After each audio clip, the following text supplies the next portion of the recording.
Boa noite, irmãos. Estamos mais uma vez para realizarmos uma transmissão, um estudo da Palavra de Deus, tão importante para nós, sempre importante para nós, mas nesses dias ainda mais fundamental. Vamos começar com oração, pedir a direção do Senhor sobre as nossas vidas. Ó Deus, nós queremos te agradecer por esse momento aqui em tua presença, por esse dia, esse início de noite, esse cuidado sobre todos nós. Especialmente eu peço ao Senhor seja abençoando enquanto vamos ler e meditar na tua palavra. Que o Santo Espírito, ó Deus, possa estar nos abençoando, nos ajudando, ó Pai, a transmitir a tua palavra e também no entendimento das pessoas que vão ouvir essa mensagem. Rogamos-te, ó Pai, em nome de Cristo. Amém. Irmãos, podem acompanhar, abra a sua Bíblia, no livro de Mateus capítulo 16, são apenas 2 versículos para a leitura. Os textos a gente vai estar citando durante o tempo aqui. Diz assim a palavra de Deus, Mateus 16, 18 e 19. E eu lhes digo que você é Pedro, e sobre esta pedra edificarei a minha igreja, e as portas do Hades não poderão vencê-la. Eu lhe darei a chave do reino dos céus. O que você ligar na terra terá se ligado nos céus, e o que você desligar na terra terá se desligado nos céus. Então advertiu a seus discípulos que não contassem a ninguém que ele era o Cristo. Eu li também o Evangelho, né? Muito bem. Igreja, né? Fundamento, autoridade e poder. Esse texto que lemos agora está num contexto maior. Jesus vinha no seu diálogo com os seus discípulos, e um desses diálogos está bem logo atrás, a partir do versículo 13, onde Jesus faz uma pergunta aos seus discípulos, os questiona sobre quem o povo dizia que ele era. O que o povo dizia a respeito dele? Quem era ele para as pessoas, para os que o seguiam, para aqueles que o acompanhavam, né? Então os apóstolos responderam da seguinte forma, né? Alguns dizem que o Senhor é o João Batista, outros Elias e ainda outros Jeremias, ou um dos profetas. O que as pessoas diziam fazia parte do que eles observavam em Jesus e das suas crenças, daquilo que eles sabiam das revelações do Velho Testamento. Havia uma crença de que João Batista, que já havia sido morto, decapitado, podia ter voltado, né, e na pessoa de Jesus Cristo, ali para assombrar aqueles que o maltrataram. Elias era o profeta que viria antes do chegar ao fim, né? Alguns relacionavam ele com o próprio Elias, na sua mensagem, na sua sinceridade, na sua disposição de enfrentar a todos, sem receio, sem medo. Ou Jeremias, né, que era o profeta que tanto sofreu, né, que tanto passou anos pregando e sem ver a conversão, a mudança no seu povo. Ou então alguns dos profetas. Então várias pessoas tinham várias opiniões sobre quem era de fato Jesus. Então Jesus agora se volta para os seus discípulos e pergunta: e vocês, né? O que é que vocês creem? O que é que vocês acham quem eu sou? Aí é claro que a resposta a essa pergunta foi dada por Pedro. A gente sabe qual era o estilo de Pedro, a sua personalidade, de sempre estar pronto ali para dar a resposta, ou certa ou errada, disposto para ir na frente e tal. Então Pedro respondeu, e respondeu da seguinte forma, né? Versículo 16. Respondeu o Senhor Pedro, né? Tu és o Cristo, o Filho de Deus vivo. Então Pedro deu uma resposta maravilhosa, né? Verdadeira. E Jesus então respondeu para Pedro no versículo seguinte: Feliz você, Simão, filho de Jonas, porque isso não foi revelado por carne ou sangue, mas por meu Pai que está nos céus. E aí Jesus, então, claro que reconheceu a forma correta como Pedro respondeu, mas disse para Pedro que aquele que ele havia dito, Deus antes o havia revelado, né? Deus tinha falado ao coração de Pedro, mostrado, aberto os olhos do coração de Pedro para identificar que aquele era o Messias. Não era fácil a gente entender que Jesus era o Messias, mesmo para aqueles que estavam acompanhando a ele já há 2, 3 anos ali com ele, porque era alguém que ele sabia a origem, conhecia a família, né? E de repente ele se encaixar nas profecias daquele que era o Messias, então tinha que ser Deus realmente revelando isso. Tanto é que todos que o seguiam não criam nele dessa forma, como ele falou agora das pessoas que estavam ali seguindo Jesus. Mas Pedro respondeu e Deus disse para ele, você respondeu certo, né? Mas não foi carne nem sangue, não. Foi sua capacidade, sua inteligência, não foi porque você é vivo, é esperto, mas foi porque Deus te revelou essa verdade. Né? Aí daí em diante vem o versículo que a gente leu e vai ter como base para a gente pensar um pouquinho sobre igreja. Né? Igreja é o tema da nossa mensagem hoje. Eu tenho pensado muito sobre igreja, a nossa missão, né? O nosso chamado, a nossa responsabilidade, as nossas falhas, muitas vezes as nossas divergências, e o quanto a gente precisa se voltar mais para Deus, para a palavra, entender o que é que Deus fez por nós, o que Ele quer de nós. Né? E esse texto nos fala muito sobre essas verdades. Quando Pedro pronunciou essas coisas aí, então Jesus deu uma resposta para ele, mas antes que a gente pudesse falar sobre isso, eu queria ainda dizer para vocês a seguinte coisa, né? Que no dia de hoje não mudou muito assim em relação às pessoas que não se converteram ainda. Muitas pessoas têm ideia a respeito de Jesus, creem nele de diversas maneiras, têm os seus conceitos a respeito do Messias e só conseguem dizer aquilo que de fato ele é quando Deus toca os seus corações, como ele tem feito conosco. O privilégio que nós temos de um dia ter conhecido Deus como Salvador, dele ter se revelado a nós, e nós hoje temos essa visão, essa mente capaz de perceber quem é Jesus, o que ele fez por nós, né? Qual a sua missão, o que ele espera de nós como seu povo, como igreja. Então essa visão hoje nós temos porque ele se revelou a nós e é o nosso grande privilégio. Mas o mundo ainda não o conhece como nós o conhecemos. Né? Importante também lembrar aqui que uma palavra que surge em Mateus é a palavra igreja. Né? A palavra igreja. Para nós é comum a gente entender igreja, a gente tem ensinado muito sobre igreja. Às vezes as pessoas ligam de imediato a igreja com o lugar, o prédio, mas nós sabemos que igreja, antes de ser o local, são as pessoas, é a congregação, né? São os diversos irmãos espalhados na nossa igreja, por a igreja local, nós aqui, que convivemos na igreja, mas existem outras igrejas, existem outros lugares do mundo onde tem crentes, pessoas que viveram no passado. Essa é a igreja, né? Nós sabemos, mas muitos não entendem ainda bem o que é essa questão de igreja, né? Mas igreja é uma palavra que aqui, onde está escrito, veio do grego, é a palavra eclesia, que quer dizer chamado para fora. E define aquilo que é uma assembleia, uma reunião de pessoas que estão juntas para realizar algum objetivo, né? No caso espiritual, no caso em Israel, no caso nós como cristãos. Então essa palavra já tinha surgido outras vezes no Velho Testamento, né? Por quê? Porque o Velho Testamento ele foi traduzido para o grego, numa versão chamada Septuaginta, e nessa versão, quando o judeu se reuniu para decisões, para fazer alguma coisa para adoração, o termo usado era, na tradução grega, eclesia, certo? Mas, é claro, isso não quer dizer que é o mesmo sentido, né? Que o sentido da igreja do Novo Testamento é totalmente diferente de Israel, porque Israel não é igreja, certo?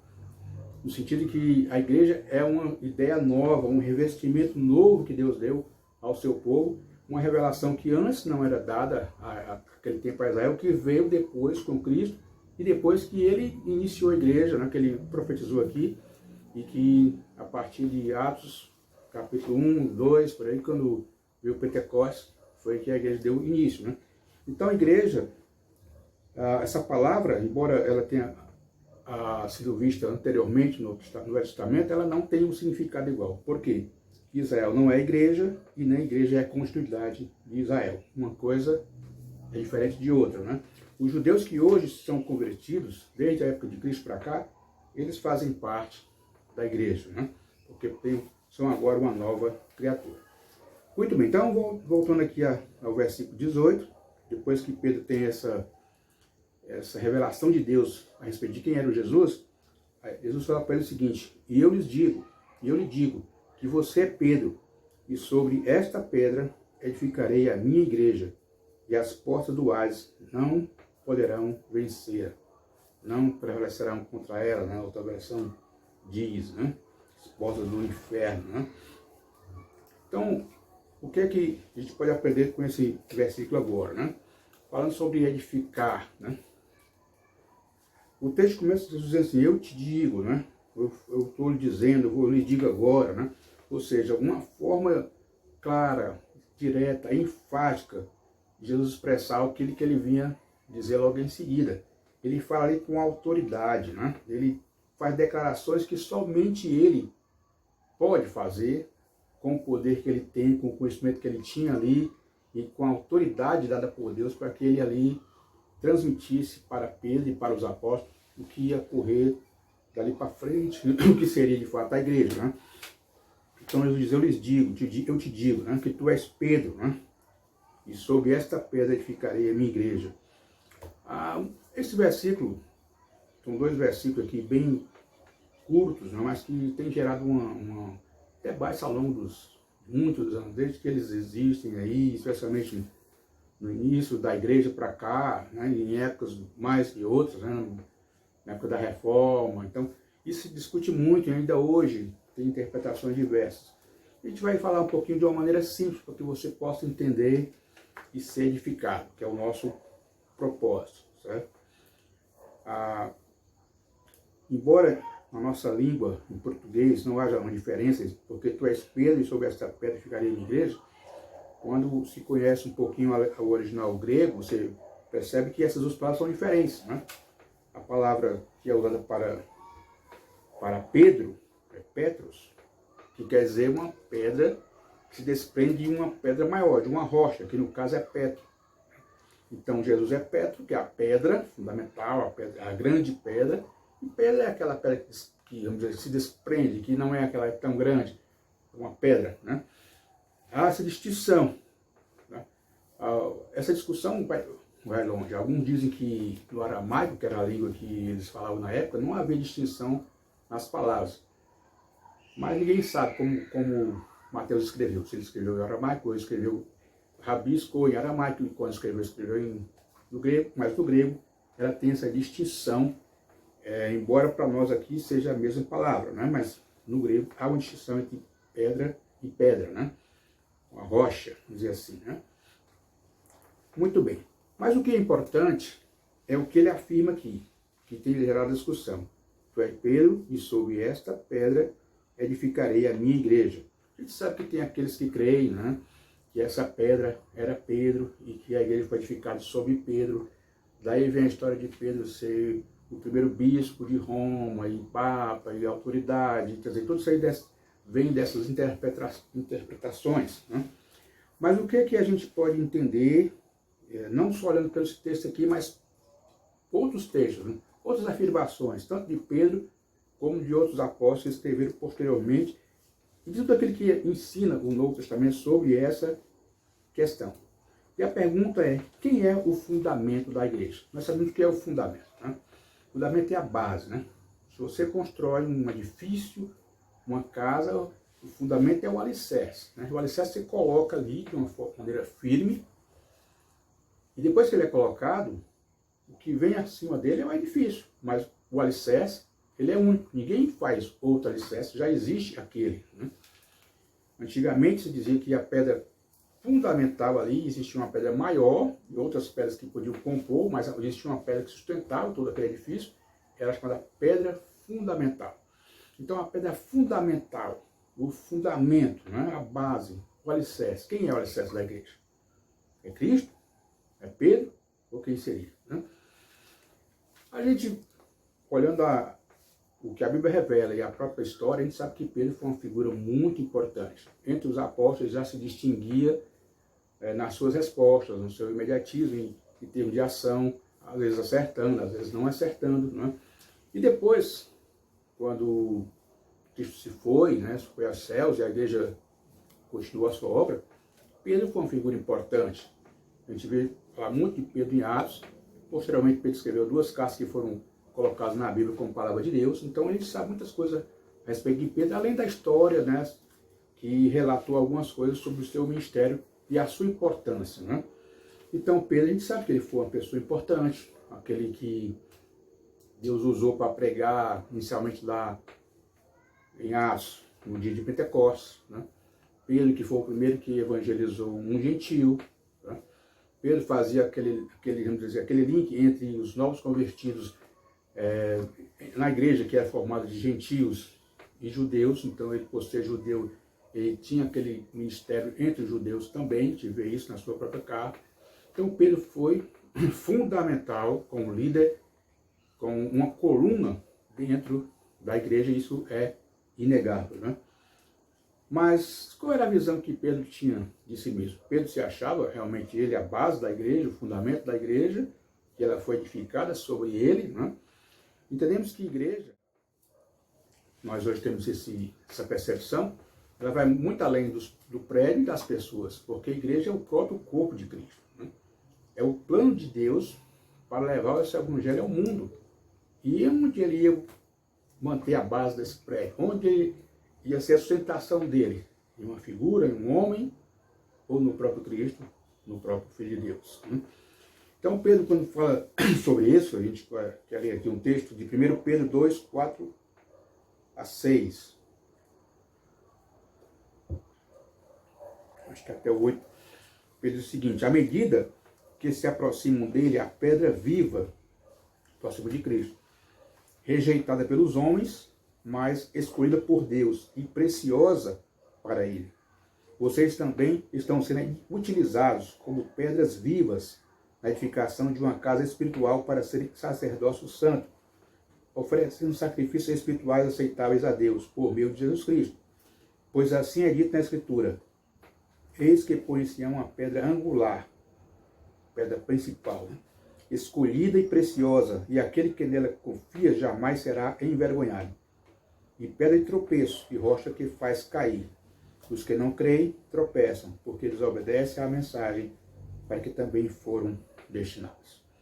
Então Pedro atribui a base, o alicerce, o fundamento, à figura do próprio Jesus Cristo, a pedra principal, a pedra angular, né? Cristo é o fundamento da igreja, ele é a principal pedra. Paulo diz em 1 Coríntios capítulo 3, versículo 11, porque ninguém pode colocar outro alicerce além do que já está posto, que é Cristo Jesus, ou Jesus Cristo. Ou seja, o que é que Paulo está dizendo? Aquilo que é lógico, né? A igreja tem um fundamento, tem um alicerce, tem uma pedra principal. Qual é essa pedra? É Jesus. E depois que o alicerce é feito, a pedra é colocada, o que resta é edificação, que vem para cima. O alicerce é único, ninguém pode colocar outro fundamento. Então o que Paulo diz que o fundamento, o alicerce, é Cristo.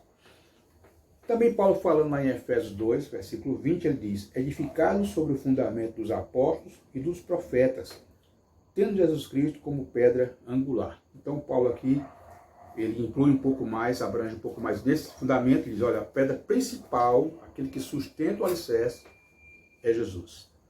Agora os apóstolos, né? Os profetas, porque eles revelaram a palavra, porque eles trouxeram a mensagem para nós. Então eles são pessoas que foram fundamentos também, porque Deus os usou para isso, para lançar o fundamento para nós, né? O complemento em cima daquela pedra fundamental, principal, que é Jesus Cristo. Ou seja, hoje não temos mais profetas para reescrever ou para mudar o que já foi escrito. Não temos mais apóstolos, que foram eles 12, né? Enfim, porque houve uma função, né? Um chamado de Deus específico para isso. E depois, pronto, o fundamento é esse, né? A pedra angular, que é Cristo, e os apóstolos, profetas, aquele que eles trouxeram para nós na sua palavra revelada por Deus. O texto ainda, lá em Mateus 16, versículo 18, ele diz: eu lhes digo que você é Pedro, e sobre esta pedra edificarei a minha igreja, e as portas do Hades não poderão vencer. Alguns creem, argumentam dentro do texto também a respeito de quem é o fundamento, porque Pedro, que Jesus diz para ele assim: você é Pedro, mas sobre esta pedra, dizendo dele, Pedro é aquela pedra que eu falei aqui, aquela pequena pedra, e Jesus é a sua rocha, né? Alguns acham que ele podia ter apontado, mas isso aí tudo é questão de invenção, suposição, mas isso não faz diferença quando você compara com todos os restantes do texto e os outros versículos que tem nas outras cartas bíblicas, né, que corroboram com o que a gente vem falando agora, que Cristo é o fundamento. Né? E o próprio Pedro entendia isso claramente. Mas ele diz no versículo 18 ainda, né, ficarei a minha igreja, ou seja, Jesus disse que a igreja tem um dono, alguém que começou, alguém que lançou o fundamento e que ele é o dono. A ele pertence a igreja. Isso é muito significativo, né? Porque passados 2000 anos, a gente muda um pouco, vê as coisas mudaram um pouco, e com tantas igrejas sendo colocadas, igrejas prédios, igrejas, ministérios, ou seja, denominações, e às vezes fundado por A e por B, às vezes se criando uma estrutura onde há uma certa liderança, que às vezes chega a se pensar que aquela pessoa é o dono, o líder principal, e o líder principal e o dono da igreja é Jesus. Isso ele não abre mão, ele deixou claro para Pedro: essa igreja é minha igreja, né?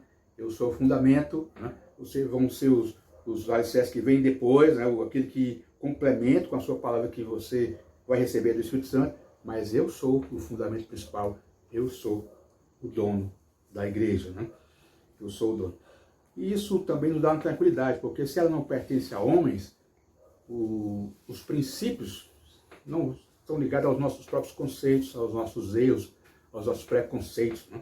E sim aos princípios de Deus que são eternos e são corretos, né? Ele diz também, há um texto que eu não li, por ainda, Efésios 3, 5 e 6, diz o seguinte: esse mistério, falando da igreja, né? Que eu disse que não era Israel, é uma coisa nova, diz, esse mistério não foi dado a conhecer aos homens de outras gerações, mas agora foi revelado pelo Espírito aos santos apóstolos e profetas de Deus, significando que, mediante o Evangelho, os gentios são herdeiros, são co-herdeiros com Israel, membros do mesmo corpo e co-participantes da promessa em Cristo Jesus. Esse texto aqui, Paulo fala o seguinte, que os mesmos profetas, eles não tinham ideia do que seria ainda a igreja, de que Deus ia trazer uma revelação nova, né, sobre como ia ser o seu povo, daí para frente, a igreja, né, e incluiria até os gentios, seriam eles transformados, né, pela fé e pelo Espírito Santo de Deus, e tanto eles como os judeus seriam participantes, ou seja, co-participantes dessa promessa de Deus em Cristo Jesus. Isso é a igreja. Mas ela diz também no versículo 18, complementando, né, que essa igreja dele e que as portas do Hades não poderão vencer. Ou outra versão, as portas do inferno não prevalecerão contra ela.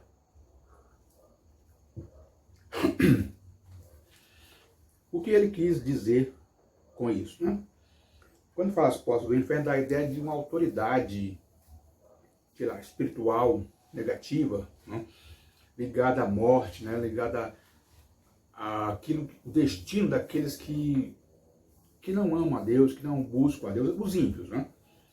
E essa força, né, essa autoridade negativa, né, do Hades, do inferno, ela não tem poder sobre a igreja. Aqui Deus declara a vitória sobre a morte, né? Tanto a morte física, porque a morte física não é mais aquele mistério, não é mais o fim, porque a vida é eterna para quem tem Cristo Jesus como Salvador, e quando morre vai para Deus, né? Como também no conceito que se tinha do Hades, né, do inferno, do Sheol, é aquele lugar dos mortos, né? Podia ser às vezes por cemitério, né, por uma cova, enfim, mas também como lugar de julgamento dos ímpios. E a igreja não vai para esse julgamento, não será incluída naquele lugar, porque ela será diferente, mudada pela sua salvação, pela sua conversão, pela edificação que vai ter de diante do corpo de Cristo, no dia que conhece a esse Jesus como seu Salvador pessoal. Então, aquele que é ameaça para o mundo, as portas do inferno, o sofrimento, né, a vitória da morte, tudo isso muda quando você conhece a Cristo como Salvador, quando você conheceu, no caso da igreja, a Cristo como Salvador pessoal. Então se cumpre isso que ele está dizendo para Pedro: as portas do inferno não podem prevalecer contra ela. Por outro lado também eu creio que isso pode vir para nós como uma profecia de Deus sobre a igreja, né? Que ela é algo que não pode ser destruída. E a gente sabe que ao longo da história, desses 2000 anos, quantas vezes se tentou destruir, eliminar a igreja? E o Dias narra que no início dela, quantas vezes se tentou impedir que ela crescesse, que ela fosse adiante, né? E ao longo da história humana, quantas vezes os cristãos, as igrejas foram perseguidas, incendiadas, queimadas, mortas, mas ainda assim a igreja está até os dias de hoje. Por quê? Porque a igreja pertence a ele. Porque a igreja não será tirada por ninguém, porque as portas do inferno, ou de qualquer outra força, ou estrutura humana, ou não tem poder sobre a igreja do nosso Deus.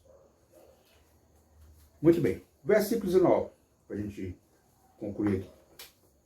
E eu lhes darei as chaves do reino dos céus.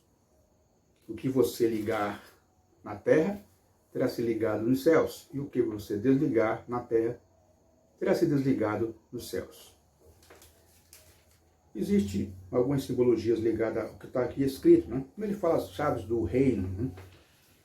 Isso simboliza o domínio, né? A autoridade. Por exemplo, as cidades antigas elas eram fechadas, eram muradas, né? E as chaves estavam sob o comando, o controle daquele que era o rei da cidade, o dono dela, né? O comandante dela. Então ele tinha chaves, né? As chaves quer dizer que ele tinha não só o poder de abrir e fechar, mas dominar sobre quem estava dentro, de permitir que alguém entre ou botar alguém para fora. Ou seja, a chave do reino dava essa ideia, né? Com certeza, né? E é isso que ele quis dizer para Pedro, né? Que quando ele edificar a igreja começar a cumprir o seu papel, que era isso que ele estava lançando as bases aqui do conceito de igreja, que eles não conheciam ainda sobre esse novo conceito, né? E assim eu lhes darei as chaves do reino dos céus. Ou seja, a igreja terá o quê? Autoridade, né? Autoridade. E de onde vem essa autoridade? Do próprio Deus. Porque a igreja foi criada para cumprir um propósito. E esse propósito está voltado para a vontade dele, de Deus. E Jesus, então, é o criador, é o autor, é o pai dessa igreja, né? É o fundamento dela, é o dono dela, né? E aqueles que creem, então, têm essa missão a continuar e, claro, que essa autoridade, porque Jesus tinha autoridade. Então, quando ele pregava, quando ele ministrava, as pessoas paravam para ouvir, né? Mesmo aqueles que eram contra reconheciam a maneira como ele ensinava com autoridade. E essa autoridade, esse princípio de ter as chaves dos céus, veio para a igreja. E só a igreja vai receber as chaves, né, do reino dos céus. E como é que isso acontece? Quando a igreja prega o evangelho, né? Quando ela ministra a palavra. O mundo só tem acesso a Deus, só tem acesso aos céus, quando ouve a palavra de Deus. E quem tem que pregar a palavra? Quem tem que ensinar a palavra? A igreja. A gente vê isso logo no princípio de Atos, quando Pedro recebeu esse poder de imediato ali, ele então foi o primeiro, né, que quando o Espírito Santo desceu, no cumprimento da palavra de Deus, ele falou ali, e naquela sua fala, seu testemunho, a sua pregação, 3.000 já se converteram de princípio, né? Ali, abriu as portas dos céus. Então, milhares de pessoas tiveram acesso a Deus por meio da palavra. A palavra de Deus é poder, né? Poder. E esse poder foi liberado por Deus à igreja, quando ela ministra, quando ela prega a palavra de Deus. Então, Pedro pegou de Pentecostes, Pedro abriu as portas da salvação, Pedro pegou para o primeiro gentil, né? Enfim, foi abrindo portas, né, de salvação através da mensagem de Deus. E é isso que acontece nas nossas vidas, né? A gente hoje vive num mundo muito mais evangelizado do que no passado. Então houve épocas em que alguns lugares, alguns bairros, algumas cidades, alguns países não conheciam Deus, não tinha igrejas. Então precisou que alguém enviasse outra pessoa, um missionário, né, um irmão, começasse um trabalho ali, e através daquela administração, daquela palavra, pessoas fossem sendo alcançadas, o reino de Deus chegasse até aquelas vidas, aquelas pessoas, né? E esse é o plano de Deus ainda nos nossos dias, até que ele que ele volte. Né? Então, pregar o evangelho é abrir as portas dos céus. Ele fala aqui também em ligar e desligar. Simboliza também o poder. Né? Poder de... Alguns tentam explicar ao pé da letra o que seria esse ligar, desligar. Né? Mas o importante é entender que a igreja tem esse poder. Né? Paulo dizia que as pessoas ridicularizavam às vezes, né, por falar da sua salvação, conversão, mas ele dizia que a palavra de Deus é o poder de Deus. Né? É o poder de Deus, o poder dos céus liberado para alcançar vidas, para alcançar os homens. Né? Então, esse é o papel que a igreja tem. Né? Pedro recebeu esse poder, como ele diz aqui, para ministrar. Sim, recebeu. Distinguiu Pedro disso, distinguiu também. Mas, posteriormente, você pode ver em outros textos que esse mesmo poder foi dado aos outros apóstolos, né? De abrir as portas dos céus, né? De perdoar e tal. Não perdoar, porque o homem não perdoa, quem perdoa é Deus, mas de abrir o perdão de Deus aos homens através da palavra, da administração. E Deus, então, também no capítulo 18, do próprio livro de Mateus, versículo 18, estendeu esse mesmo privilégio à igreja. Né? Então, os apóstolos da igreja receberam esse mesmo privilégio. Né? Lá em João 20, 23, por exemplo, diz o seguinte: se perdoarem os pecados de alguém, estarão perdoados. E se não os perdoarem, não estarão perdoados. Aqui falando aos apóstolos. Tá? Então, o que é que a gente pode pensar aqui dessa conclusão? Cristo, o Filho de Deus, nos amou intensamente, veio a esse mundo, esteve naqueles dias entre os apóstolos, sofreu o que até então vinha sofrendo, mas lançou esse fundamento, né, que é a igreja, né, deixou o seu trabalho até os nossos dias, primeiramente pelos apóstolos, depois até nós, a igreja. E a igreja então tem esse privilégio, né, de ser a porta-voz de Deus ao mundo. Né? Essa missão gloriosa que a gente vê aqui os apóstolos seguindo, tendo as suas dificuldades, seus riscos, mas sendo, como diz Paulo, a maior das missões, né? O maior dos privilégios, nós também a temos. Né?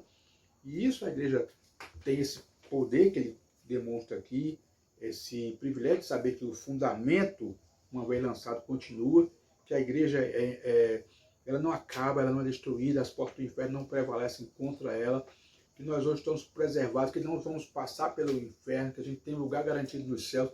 São privilégios que nós temos como povo de Deus, como igreja. Nós também temos responsabilidades. Assim como os apóstolos tinham responsabilidade, não foi só dar autoridade a eles, né? Poder a eles, mas também responsabilidades de ir adiante pregar o evangelho. Nem sempre foi fácil, mesmo nisso foi difícil. Deus teve que submeter à prova a igreja de princípio para que ela pudesse se espalhar e cumprir o ID. Esse ID que ainda hoje permanece para nós. Pode ser para tão longe, mas pode ser tão perto de nós. Nos dias que a gente está vivendo hoje, a gente sempre fala sobre ele, que é o dia que a gente está atravessando agora, mais do que nunca, o quanto é importante a igreja cumprir o seu papel, a sua responsabilidade. Não esquecer a sua missão. O fato de nós não estarmos reunidos num local específico, num prédio, não apaga o fundamento que é a igreja, não tira de nós o poder que nós temos da palavra, da mensagem, e nem a necessidade do mundo de ouvir isso. Assim como o mundo precisa de alimento, agora, de água, também precisa da palavra. Os alimentos talvez a gente possa ajudar, mas essa parte cabe aos governos, às entidades, né, civis também, de qual nós participamos. Mas a parte espiritual, essa cabe à igreja, e nós temos que continuar cumprindo essa nossa missão, sendo edificados, edificando e lançando a mensagem, abrindo as portas dos céus para aqueles que não têm esperança. Então, meus irmãos, o que nos resta é cumprir a nossa missão e deixar de lado aquele que nos atrapalha, como Paulo diz, né? Nós estamos numa corrida, e numa corrida você tem que ficar mais leve possível para alcançar o seu objetivo. E qual é o seu objetivo? É chegar lá na frente, é vencer. Nós temos o objetivo de vencer. A igreja vai prevalecer, mas individualmente nós temos missões também a cumprir. E algumas coisas podem nos assediar. O pecado do dia a dia, né? Os compromissos, as atividades, né? De alguma maneira pode embotar o brilho que nós devemos ter por sermos nós essas pessoas especiais. Não por natureza humana, não, mas porque Deus está em nós, porque Ele se revelou para nós, porque nós o conhecemos hoje de uma forma que o mundo não o conhece. Assim como os apóstolos disseram para Jesus, o mundo não o conhecia na época, né? As autoridades o viam como um farsante, um mentiroso, e mesmo as pessoas que ali acompanhavam não identificavam ele como filho de Deus, poucos o faziam assim.